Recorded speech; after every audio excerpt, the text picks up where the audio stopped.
A graça e a paz do Senhor Jesus, o seu coração, a sua família, é o que eu desejo. Olha o que a palavra de Deus diz para nós no Evangelho segundo Marcos, capítulo 4, versículo 26.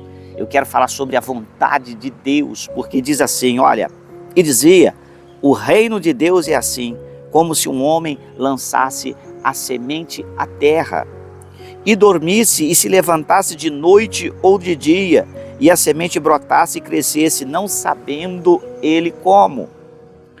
Porque a terra por si mesma frutifica, primeiro a erva, depois a espiga. Por último, o grão cheio na espiga. E quando já o fruto se mostra, mete-se-lhe logo a foice, porque está chegado a ceifa. A vontade de Deus aqui. Nós começamos no versículo 26 falando sobre o reino de Deus. E dizia Jesus, o reino de Deus é assim. E ele continua, como se um homem.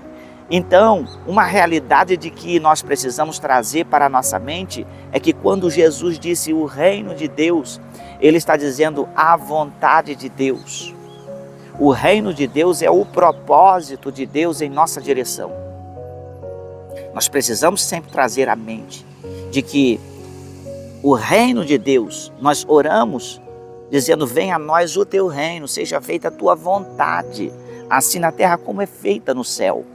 Então o reino de Deus está embasado em sua vontade, em seu querer, porque Ele é o Rei, Deus é o Senhor. E nós precisamos a cada dia aplicar isso na nossa vida, trazendo a aplicação da palavra do Senhor Jesus, a aplicação das dicas que o Senhor Jesus traz para nós, como súditos do seu reino, como quem quer pelo menos aprender a seguir Jesus dia a dia e melhorar nisso. E só observando o reino, ou seja, observando a vontade de Deus. Você tem se debatido muitas vezes contra a vontade de Deus, querendo fazer a sua própria vontade? Isso é uma realidade em nós. Muitas vezes nós estamos querendo realizar nossa vontade sem nos dar conta de que estamos indo contra o querer de Deus, contra o reino de Deus, porque a nossa estrutura ela é composta de muitas guerras e muitas vontades contrárias àquilo que é propósito de Deus para nós.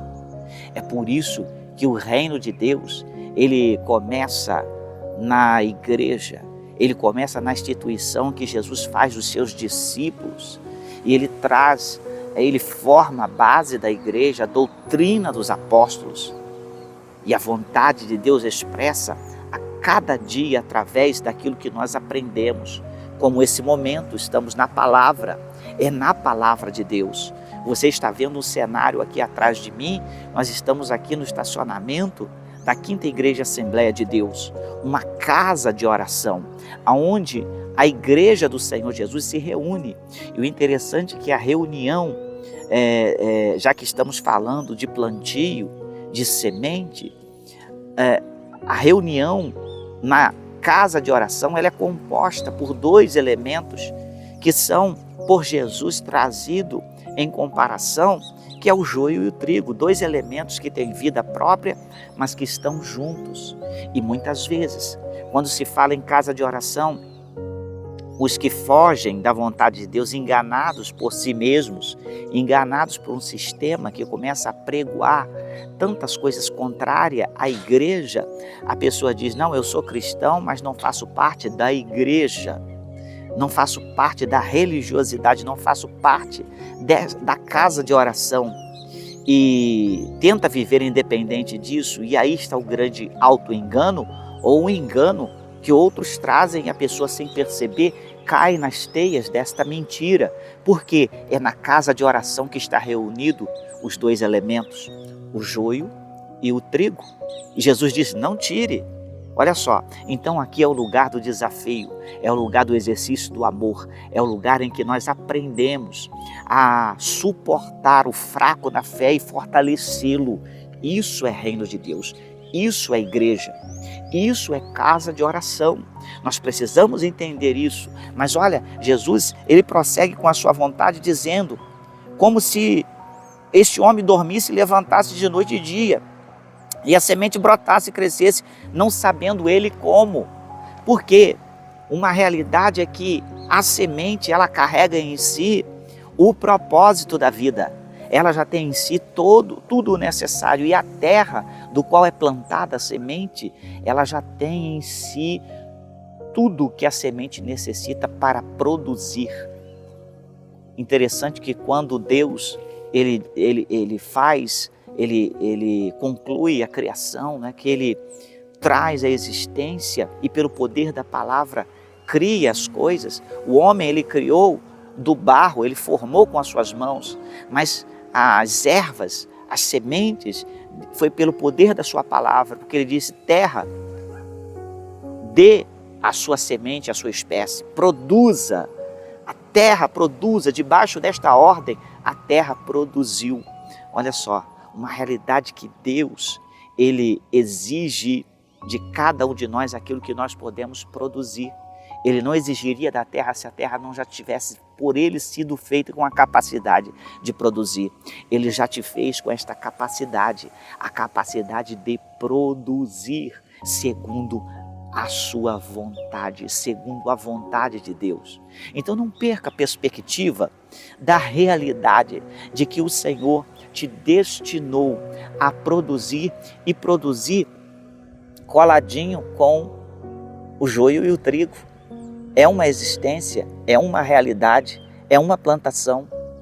Estar junto nesse cenário é a vontade de Deus. Por quê? Porque o joio traz desafios.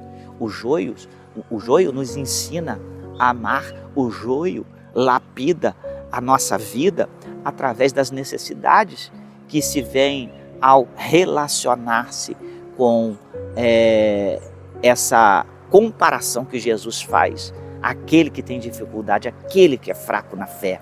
Nós fomos chamados para isso, para amar os imperfeitos e levá-los a melhorar, a aperfeiçoar quando nós também estamos nos aperfeiçoando. Então, a vontade de Deus é que entendamos isso e que na casa de oração nós possamos ter a comunhão no partir do pão, no beber do cálice. Não fique fora disso se você está. Mas, por certo, você, a maioria que me assiste, está em comunhão. Permaneça na vontade de Deus. Abençoe vidas que talvez você entenda que estão distantes, se entristeceram por uma situação ou outra e entraram talvez no auto-engano, ou alguém enganou nessa percepção de que a casa de oração, de que a igreja somos nós e podemos viver isolados, e isso não é uma realidade cristã. A realidade cristã é a vontade do Senhor, que estejamos juntos e nessa lavoura de Deus, plantados, apesar do joio, possamos ajudá-los a ser transformados. E se não, eles cumprirão o propósito deles, os joios, eu estou dizendo. E nós, como trigo de Deus, cumpriremos o nosso propósito segundo a vontade de Deus. E terminando, olha só, e disse, atendei ao que ides ouvir, com a medida com que medides vos medirão a vós, e ser-vos ainda acrescentada, e vós que ouvis, porque ao que tem ser-lhe-á dado, e ao que não tem, até o que tem lhe será tirado. Eu peguei aqui a parte de um contexto, mas vamos prosseguir no versículo 28. Porque a terra por si mesma frutifica primeiro a erva, depois a espiga por último, e o grão cheio na espiga. E quando já o fruto se mostra, mete-se-lhe logo a foice, porque está chegado a ceifa. Essa é a realidade. Nós estamos no tempo do fim. A ceifa já é chegada.